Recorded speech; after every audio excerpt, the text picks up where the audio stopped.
Tá, vamos ver se eu consigo fazer aqui essa aula em meia hora, 40 minutos, não sei. Ontem eu tentei gravar, mas ficou muito longa, mas hoje eu vou tentar gravar de uma forma mais objetiva e a gente vê se consegue deixar aqui gravado no Notion por um tempo mais curto. Então, aula de cardiopatia congênita, uma das primeiras aulas de vocês da parte da pediatria. Eu vou pular aqui algumas partes iniciais e a gente vai logo direto para cardiopatia mesmo, certo? Para as cardiopatias em si. Então, assim, primeiramente, para vocês entenderem cardiopatia congênita, vocês têm que ter isso em mente. O sangue no coração de um paciente com cardiopatia congênita vai do local de maior pressão para o local de menor pressão. Isso é uma regra física básica, serve para todos os fluidos, se eu não me engano. Enfim, falar todos é meio difícil, mas geralmente serve para todos os fluidos. As coisas costumam ir do local de maior pressão para o local de menor pressão. Então, vocês precisam ter isso em mente para chegar nas alterações das cardiopatias congênitas, tá? Inicialmente, a gente tem que ter em mente que no intraútero, o feto ele vai ter três estruturas diferentes do que nós temos depois que saímos do útero, depois que nós nascemos. Quais são essas estruturas? Ducto venoso, forame oval e canal arterial. Para quê? Para que haja oxigenação adequada do feto. Por quê? Porque no período intraútero, o feto ele vai ter uma pressão pulmonar muito elevada. Se tem uma pressão pulmonar muito elevada, eu tenho que fazer com que o sangue oxigenado chegue do lado esquerdo do corpo. E do lado esquerdo do corpo não, do lado esquerdo do coração. E da onde é que está vindo o sangue oxigenado no período intraútero? Da placenta. Então o feto não precisa que o pulmão dele trabalhe, faça troca gasosa, e o oxigênio todo vai vir praticamente da placenta. Então como é que vai acontecer? O sangue oxigenado vai chegar pela placenta e vai subir por aquela primeira estrutura que eu falei, que é diferente, o ducto venoso. Vai chegar do lado direito do coração, oxigenado, não vai conseguir ir para o pulmão, porque o pulmão tem uma pressão elevada, e ele vai ter que passar para o lado esquerdo do coração. Como é que ele vai passar para o lado esquerdo do coração? Por meio de duas estruturas. O forame oval, que basicamente vai ligar o lado esquerdo com o lado direito, e o canal arterial, tá? Que vai ser um canal que vai ligar a pulmonar com a aórtica. A partir dessas estruturas, o sangue oxigenado que estava do lado direito, vai conseguir passar para o lado esquerdo e vai conseguir circular pelo corpo. Então a gente tem que ter em mente que no feto a gente tem essas três estruturas diferentes. Mas vamos agora para as cardiopatias congênitas especificamente. Por que que é importante a gente falar de cardiopatia congênita? Porque é a malformação mais comum que existe. É o defeito congênito mais comum que existe. Ela comete 1% dos recém-nascidos e geralmente a gente vai diferenciar elas em dois grandes grupos: as cardiopatias cianóticas e as cardiopatias acianóticas. A SPP gosta de diferenciar de outra forma. Ela diz que existem os grupos das cardiopatias críticas e não críticas, mas eu acho mais fácil a gente aprender por meio dessa diferenciação entre cianóticas e acianóticas. E geralmente, as cardiopatias, a gente vai pensar que ela vai ter um sobrenome materno e um sobrenome paterno. Ou sobrenome de duas mães, ou sobrenome de dois pais, ou sobrenome das duas pessoas que estão cuidando dessa criança que é a cardiopatia. Primeiro sobrenome vai ser se ela vai ser acianótica ou cianótica. E o segundo sobrenome vai ser hiperfluxo ou hipofluxo pulmonar. Por que é bom a gente diferenciar em hiperfluxo ou hipofluxo pulmonar? Porque geralmente as cardiopatias que têm hiperfluxo pulmonar, elas costumam ter sintomas de insuficiência cardíaca. Então é interessante a gente identificar uma criança, observar se ela tem sinais e sintomas de insuficiência cardíaca e pensar em uma cardiopatia congênita de hiperfluxo pulmonar. Então, quando é que a gente vai suspeitar que o paciente tem cardiopatia congênita? Os principais sinais e sintomas são desconforto respiratório persistente, que na criança vai ser um sinal de insuficiência cardíaca, desconforto respiratório, taquipneia, principalmente durante a alimentação. Isso tem que chamar atenção para a cardiopatia congênita. Outra coisa, dificuldade de ganho de peso. Uma criança que é cardiopata, ela vai ter um metabolismo, vai ter que usar mais o metabolismo dela e vai acabar tendo dificuldade de ganhar peso. Além de ter um metabolismo mais acelerado, podemos dizer assim, ela também vai ter uma dificuldade de se alimentar. Então, essa criança vai ter uma dificuldade de ganhar peso. Sudorese e infecções recorrentes, principalmente infecções pulmonares, principalmente naquelas situações onde há hiperfluxo pulmonar.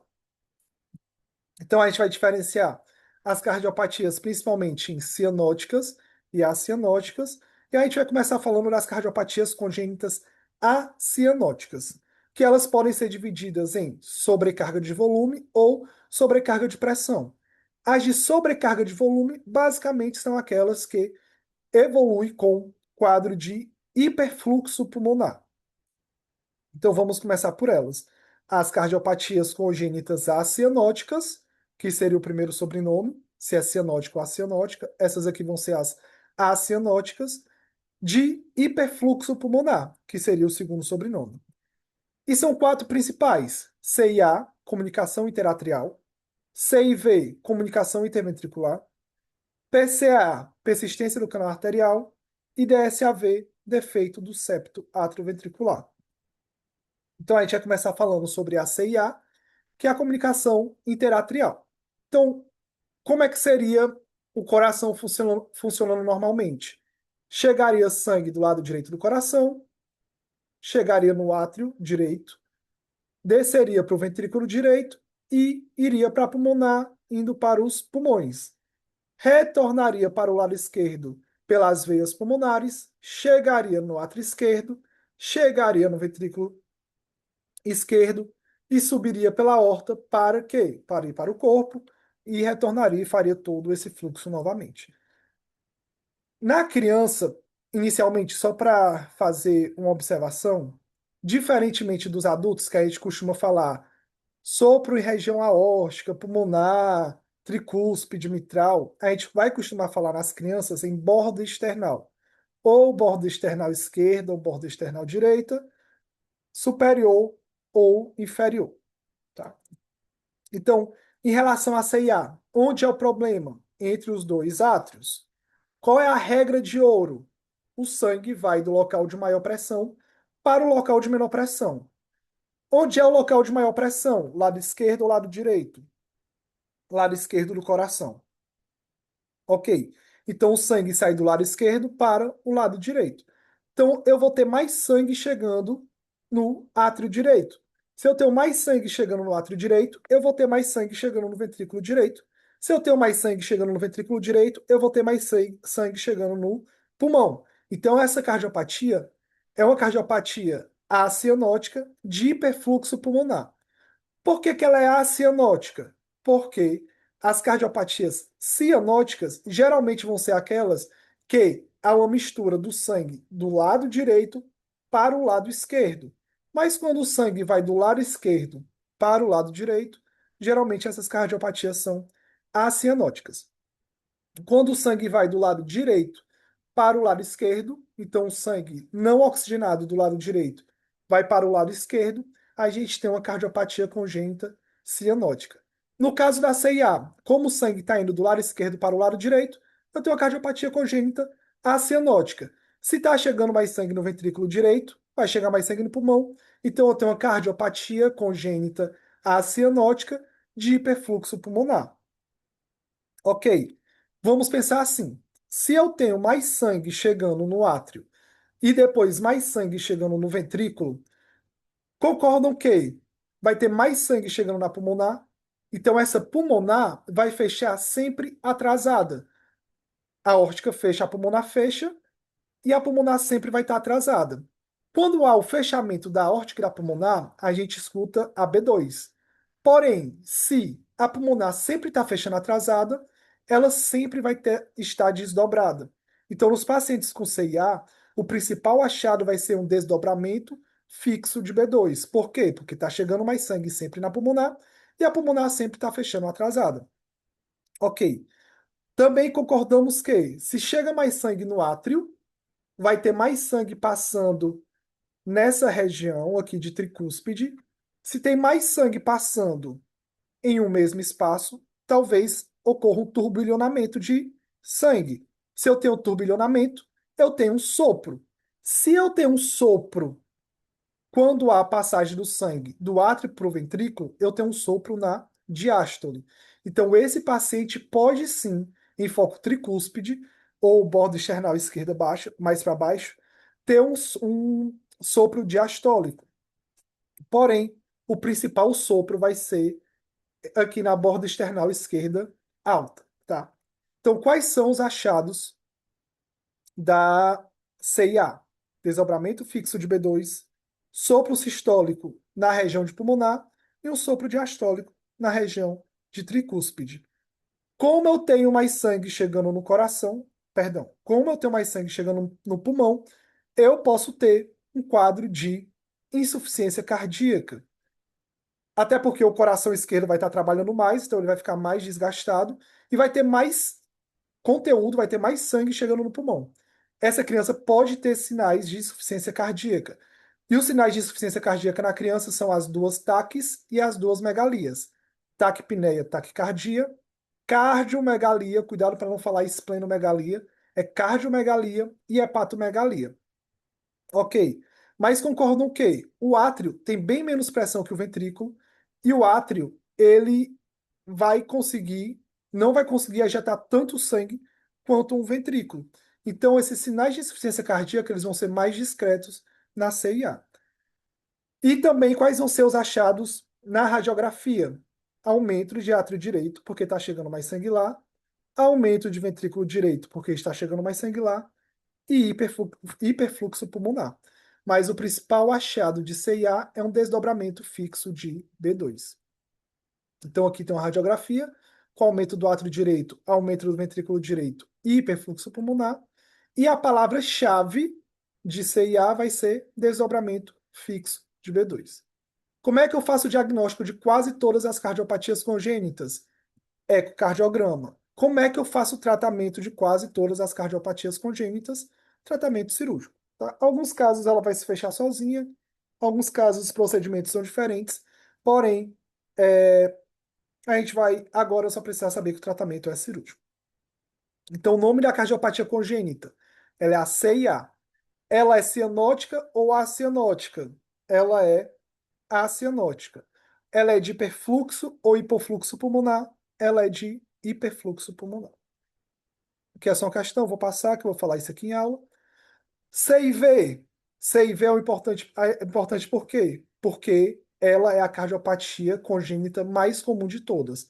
A comunicação interventricular é a cardiopatia congênita mais comum de todas. Então vamos lá. Eu tenho um buraco entre os dois ventrículos. Onde é a maior pressão? Do lado esquerdo ou do lado direito? Do lado esquerdo. Então o sangue vai de onde? Da esquerda para a direita ou da direita para a esquerda? O sangue vai do local de maior pressão para o local de menor pressão. Então ele vai ter um shunt da esquerda para a direita. Então vai ter um shunt da esquerda para a direita. Se eu tenho sangue passando nesse buraco aqui entre os ventrículos, se tem sangue passando em um buraquinho entre duas câmaras do coração, eu vou ter um sopro. Geralmente, sopro sistólico ou diastólico. Os ventrículos se contraem na sístole. Então, vou ter um sopro sistólico. Se eu tenho mais sangue indo para o lado direito do coração, o que é que vai acontecer? Vai chegar mais ou menos sangue no pulmão? Mais sangue no pulmão. Se eu tenho mais sangue chegando no pulmão, eu vou ter sintomas de quê? Insuficiência cardíaca. Se o coração esquerdo está trabalhando mais para tentar mandar o sangue para o corpo, porque parte dele está sendo desviado, eu vou ter sinais de quê? Insuficiência cardíaca. Então, na CIV, eu vou ter um sopro holossistólico com a B2 hiperfonética, porque está passando mais sangue por ela, e geralmente ela vai ter muitos sintomas. De quê? De insuficiência cardíaca, que na criança são quais sinais? barra sintomas, taquicardia, taquipneia, cardiomegalia e hepatomegalia. E geralmente esses sinais e sintomas começam por volta de 2 a 3 meses. Uma coisa que é importante vocês saberem: quão menor for o defeito, maior é o sopro. Então, o sopro é inversamente proporcional ao tamanho do defeito. Se o buraquinho for muito pequeno, o sopro vai ser muito alto. Se o buraquinho for muito grande, o sopro vai ser mais baixo. Então, às vezes, a criança, quanto mais sintomática for, porque o defeito é maior, menos sopro ela vai ter. O que é que essa criança vai ter na radiografia? Aumento do ventrículo esquerdo, aumento do ventrículo direito e aumento do átrio esquerdo. Por que isso? Porque vai estar chegando mais sangue no ventrículo direito. Se chega mais sangue no ventrículo direito, vai voltar mais sangue para o átrio esquerdo e mais sangue para o ventrículo esquerdo. Então a gente vai ter um aumento desses. Como é que eu faço? Quais seriam os sinais de IC na criança, que é o principal achado no exame físico de uma criança com IC/IV? As duas taques, taquicardia e taquipneia, e as duas megalias, cardiomegalia e hepatomegalia. Então aqui a gente vê o aumento do ventrículo esquerdo, o aumento do átrio esquerdo e o aumento do ventrículo direito e hiperfluxo pulmonar. Como é que eu dou diagnóstico nas cardiopatias congênitas? Ecocardiograma. Como é que eu faço tratamento? Cirúrgico. Em alguns casos, fecha-se sozinho, porém, em geral, o tratamento é cirúrgico. Qual a cirurgia? Não precisa saber nome de cirurgia agora. Saibam que o tratamento é cirúrgico. Então, a CIV, ela é uma cardiopatia congênita cianótica ou acianótica? Acianótica. Por quê? Porque não está tendo sangue do lado direito indo para o lado esquerdo. O sangue, na verdade, sai do lado esquerdo e vai para o lado direito. Ela é uma cardiopatia de hiperfluxo ou hipofluxo pulmonar? De hiperfluxo pulmonar. Por quê? Porque está indo mais sangue do lado esquerdo para o lado direito. Se está indo mais sangue para o lado direito, está indo mais sangue para pulmonar. Se está indo mais sangue para pulmonar, está indo mais sangue para o pulmão. Então ela tem um hiperfluxo pulmonar. PCA, a terceira cardiopatia de hoje, persistência do canal arterial. Então a persistência do canal arterial basicamente vai ser o quê? Lembra o que eu falei que o canal arterial é uma estrutura importante lá na vida intrauterina para passar o sangue da pulmonar para a aorta, e esse sangue que vai passar da pulmonar para a aorta vai ser oxigenado e vai para o corpo o sangue oxigenado, isso no intraútero. Quando saiu do útero, não faz mais sentido esse canal existir. E ele funcionalmente se fecha com mais ou menos 15 a 48 horas de vida, de forma funcional. Ele para de funcionar entre 15 e 48 horas de vida. Porém, em algumas situações, principalmente duas, que são quais? Prematuros e também pacientes que têm síndrome da rubéola congênita, esse canal arterial pode persistir. Por que em prematuros? Porque os prematuros, eles têm um processo inflamatório já da prematuridade. A prematuridade, por gerar processo inflamatório, aumenta a produção de prostaglandinas. E prostaglandinas, em geral, mantém vasos abertos. Então, a prostaglandina decorrente da inflamação da prematuridade vai manter esse canal arterial aberto. Se eu tenho um canal arterial aberto, vai sangue de onde para onde? Onde é que há a maior pressão fora do útero? Na aórtica ou na pulmonar? Na aórtica. Então vai sair sangue da aorta para a pulmonar. Se está chegando mais sangue na pulmonar, vai ter maior hiperfluxo pulmonar. Mas convenhamos que isso aqui não é o suficiente para dar tantos sintomas. Não vai ser tanto quanto passagem do sangue do ventrículo esquerdo para o ventrículo direito, porque o ventrículo direito, esquerdo tem muito maior pressão. E esse canal aqui também costuma ser mais estreito. Então, eu vou ter hiperfluxo pulmonar, sim, mas eu não vou ter tantos sinais e sintomas de insuficiência cardíaca. Qual vão ser os sinais e sintomas? O principal aqui vai ser um sopro, que vai acontecer na sístole e na diástole, porque vai estar o tempo todo tendo passagem de sangue. E esse sopro a gente diz que é o sopro em maquinaria. Geralmente ele vai ser infraclavicular esquerdo. Lembrando que é mais comum em prematuros e esse paciente vai ter os pulsos amplos e uma PA divergente, porque vai ter um roubo de sangue da entre a aorta e a pulmonar. O sangue vai da aorta para pulmonar, esse paciente vai ter uma PA divergente. Tá? Na radiografia, eu vou ter um aumento do ventrículo esquerdo e um aumento do átrio esquerdo. E tem uma associação muito forte com síndrome da rubéola congênita. É a principal cardiopatia congênita nos pacientes com síndrome da rubéola congênita. Tá? Então, palavras-chave nesse caso, rubéola, sopro e maquinaria, que é um sopro que acontece na sístole e na diástole, pulsos amplos e PA divergente. Como é que eu faço o diagnóstico? Ecocardiograma. Como é que eu faço o tratamento? Pode ser cirúrgico, mas se o paciente for prematuro, a gente não costuma fazer cirurgia inicialmente. A gente tenta tratamento medicamentoso, que eu posso usar paracetamol ou ibuprofeno ou indometacina. Por que ibuprofeno e indometacina? Porque eles são anti-inflamatórios. Se eu estou usando um anti-inflamatório, eu reduzo as prostaglandinas, e se eu reduzo a prostaglandina, eu fecho o canal. Lembrando que o canal se mantém aberto no prematuro, porque ele é inflamado, e produz prostaglandina e mantém esse canal aberto. Então, a PCA é uma cardiopatia cianótica ou acianótica. Se o sangue está indo de aorta para pulmonar, ela é uma cardiopatia acianótica. Ela tem hiperfluxo ou hipofluxo pulmonar. Se o sangue está indo da aórtica para pulmonar, ela tem um hiperfluxo pulmonar. E a última cardiopatia acianótica é o defeito do septo atrioventricular. Basicamente, ele vai ter o quê? Vai ter uma comunicação entre todas as câmaras cardíacas. Onde há maior pressão? Do lado esquerdo ou do lado direito? Do lado esquerdo. Então, o sangue vai da esquerda para a direita. Se o sangue vai da esquerda para a direita, o sangue vai também correr mais para onde? Para a pulmonar. Se vai mais para a pulmonar, ela vai mais para onde? Para o pulmão. Então, essa cardiopatia, se o sangue vai da esquerda para a direita, ela é cianótica ou acianótica? Ela é acianótica. Só é cianótica quando o sangue vai da direita para a esquerda.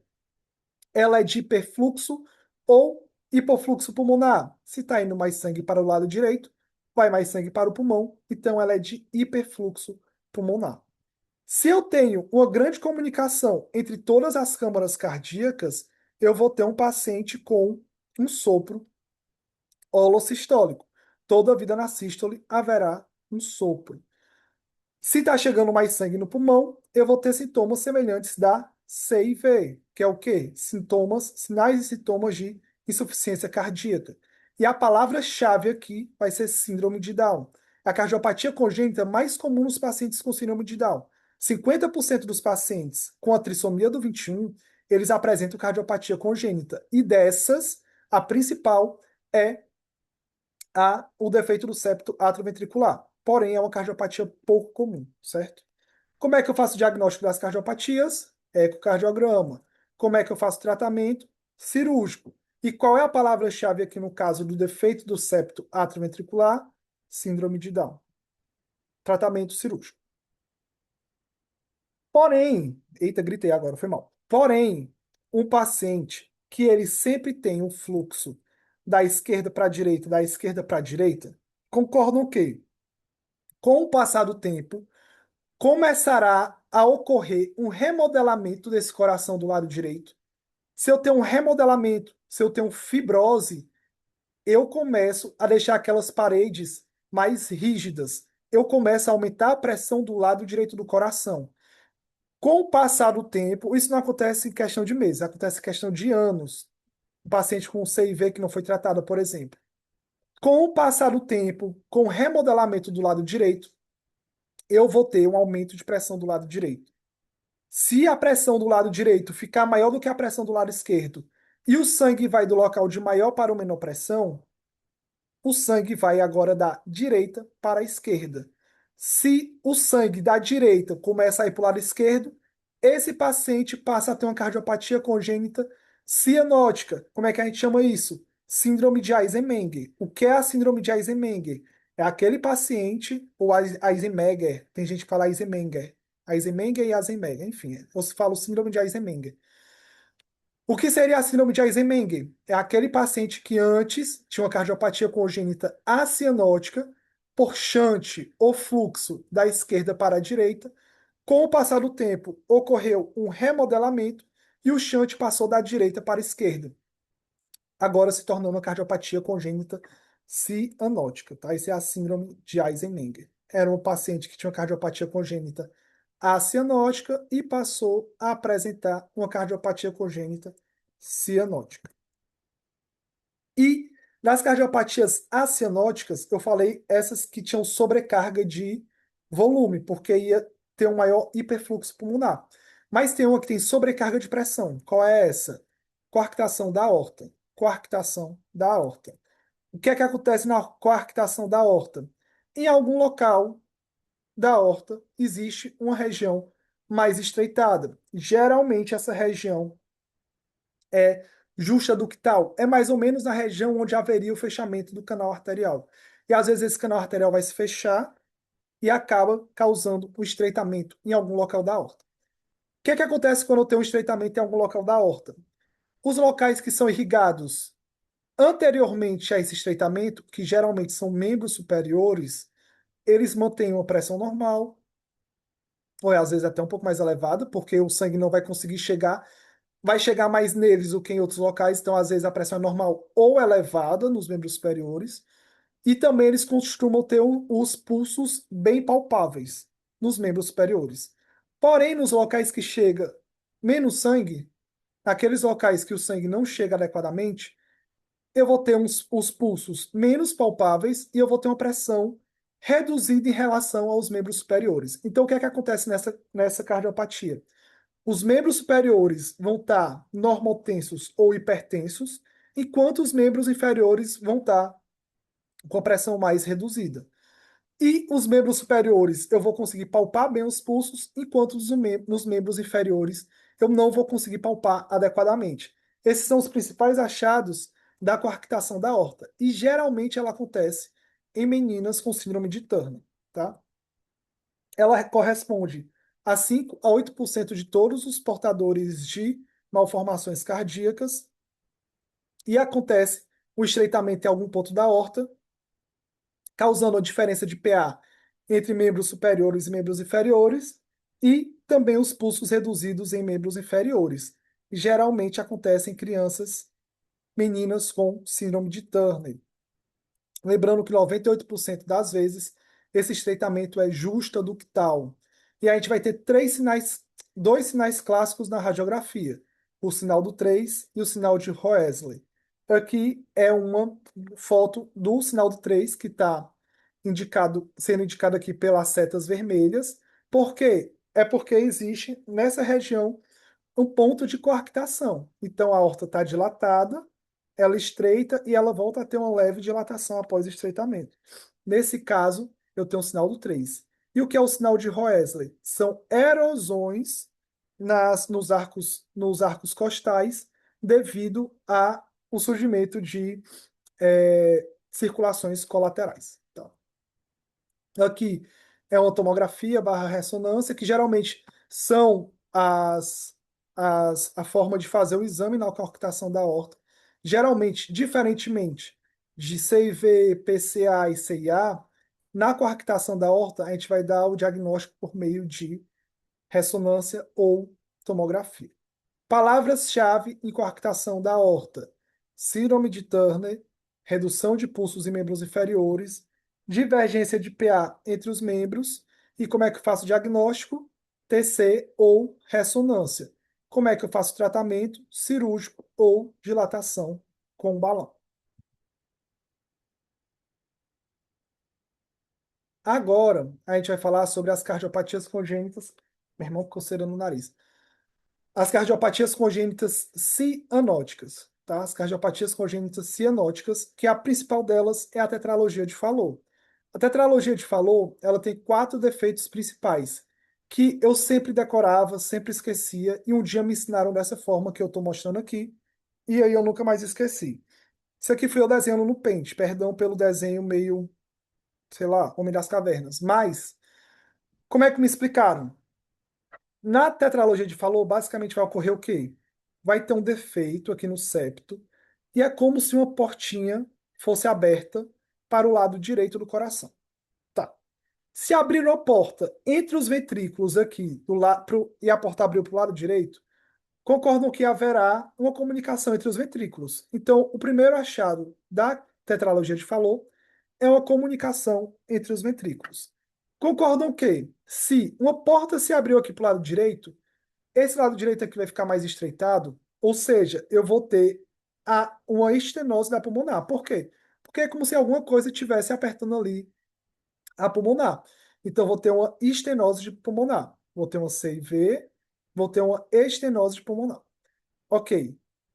Se uma porta se abriu aqui para o lado direito, a aorta vai ser puxada também para o lado direito. Então, vou ter uma destroposição da aorta. E se uma porta se abriu para o lado direito, e eu tenho uma estenose pulmonar, esse ventrículo direito vai ter que trabalhar mais. Então, vou ter uma hipertrofia de VD. Esses são os quatro achados da tetralogia de Fallot, que é a cardiopatia congênita cianótica mais comum. E ela acontece devido a um desvio anterior do septo aórtico pulmonar.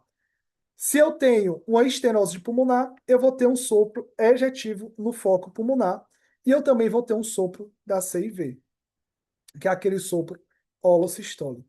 Se o paciente tem uma estenose de pulmonar, se tem mais dificuldade do sangue passar pela pulmonar, a pressão no lado direito é maior.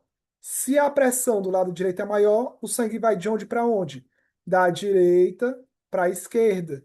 Se sangue do lado direito está indo para o lado esquerdo, eu tenho o quê? Eu tenho cianose e hipoxemia. Se esse paciente tem hipoxemia, com o passar do tempo ele vai ter baqueteamento digital. Então, quais são as quatro alterações da CIV? Quatro alterações da tetralogia de Fallot: CIV, estenose da pulmonar, destroposição da aorta, hipertrofia de VD. Ele vai ter baqueteamento digital, ele vai ter também na radiografia de tórax. O que aqui é importante? Se eu tenho uma estenose de pulmonar, tá chegando mais ou menos sangue no pulmão, menos sangue no pulmão. Então ele vai ter hipofluxo pulmonar. Se eu tenho uma estenose pulmonar, o meu ventrículo direito vai ter que trabalhar mais. Então eu vou ter uma hipertrofia de VD. Se eu tenho uma hipertrofia de VD, eu vou ter um sinal clássico na radiografia, que é o sinal do tamanco holandês ou coração em bota. O coração fica parecendo que tem uma, fica parecendo uma bota, tá? Por quê? Porque tem uma hipertrofia de VD, tá? A hipertrofia de VD faz o coração ficar nesse formato e eu tenho um hipofluxo pulmonar.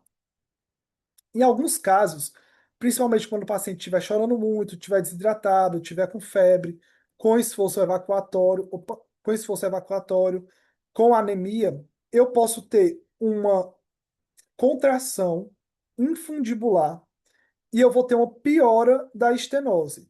Se eu tenho uma piora da estenose, eu tenho um aumento da pressão no ventrículo direito. Se eu tenho um aumento da pressão no ventrículo direito, vai mais sangue da direita para a esquerda, então esse paciente vai ter uma piora da cianose.